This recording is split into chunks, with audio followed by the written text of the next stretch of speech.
చెపాక్ వేదికగా బంగ్లాదేశ్తో జరుగుతున్న తొలి టెస్టులో భారత్ విజయం దిశగా సాగుతుంది. శుభ్మాన్ గిల్, రిషబ్ పంత్ సెంచరీలతో బంగ్లాదేశ్ ముందు 515 పరుగుల భారీ టార్గెట్ను సెట్ చేసింది. ఇక భారీ లక్ష్యంతో బరిలోకి దిగిన బంగ్లాదేశ్ మూడో రోజు ఆట ముగిసే సమయానికి 4 వికెట్ల నష్టానికి 158 పరుగులు చేసింది. వెలుతురు లేని కారణంగా అరగంట ముందుగానే ఆటను నిలిపేశారు. టీమిండియా 6 వికెట్లు తీస్తే గెలుస్తుంది. మరోవైపు బంగ్లాదేశ్ విజయం సాధించాలంటే 357 పరుగులు చేయాల్సి ఉంది. అయితే మరో 2 రోజులు టీమిండియా బౌలర్లను తట్టుకొని బంగ్లాదేశ్ బ్యాటర్లు ఎలా నిలబడతారనేది చూడాలి. మరి మూడో రోజు ఆటలో పంత్, గిల్ ఆటే హైలైట్ గా నిలిచింది. మొదట పంత్ సెంచరీ మార్కును అందుకోగా ఆ తర్వాత అతనితో పాటు మరో ఎండ్లో ఉన్న గిల్ సైతం తన సెంచరీని పూర్తి చేసుకున్నాడు.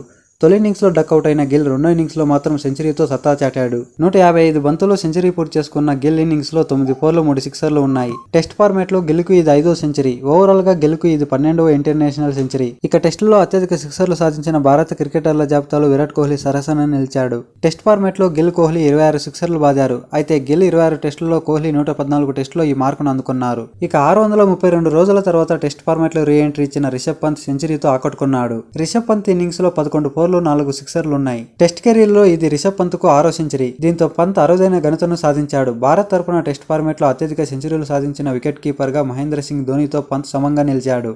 58 ఇన్నింగ్స్లో పంత్ 6 శతకాలు బాదగా ఎంఎస్ ధోని 144 ఇన్నింగ్స్లో 6 సెంచరీలు అందుకున్నాడు. ఇకపోతే సొంత గడ్డపై తొలి ఇన్నింగ్స్లో 1 వికెట్ కూడా తీసుకోలేకపోయిన అశ్విన్ రెండో ఇన్నింగ్స్లో మాత్రం రెచ్చిపోయాడు.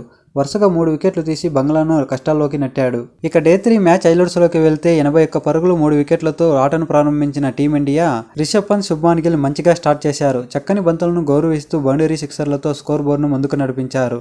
రిషబ్ పంత్ 124 బంతుల్లో, శుభ్మాన్ గిల్ 161 బంతుల్లో 3 అంకెల స్కోర్ను అందుకున్నారు. అయితే బ్యాటింగ్ చేస్తున్న సమయంలో రిషబ్ పంత్ ఒక పని చేశాడు. క్రీజులో ఉన్న పంత్ బంగ్లాదేశ్ ఫీల్డింగ్ ను సెట్ చేశాడు. శుభ్మాన్ గిల్, రిషబ్ పంత్ దాటికి బంగ్లాదేశ్ ఫీల్డర్లు డల్ గా కనిపించారు. దీంతో పంత్ వాళ్ళలో ఉత్సాహాన్ని నింపాడు. ఒకరు ఇక్కడ, మరొకరు మిడ్ వికెట్ వద్దకు వెళ్ళండి అని బంగ్లాదేశ్ ఫీల్డర్లకు సలహాలు ఇచ్చాడు.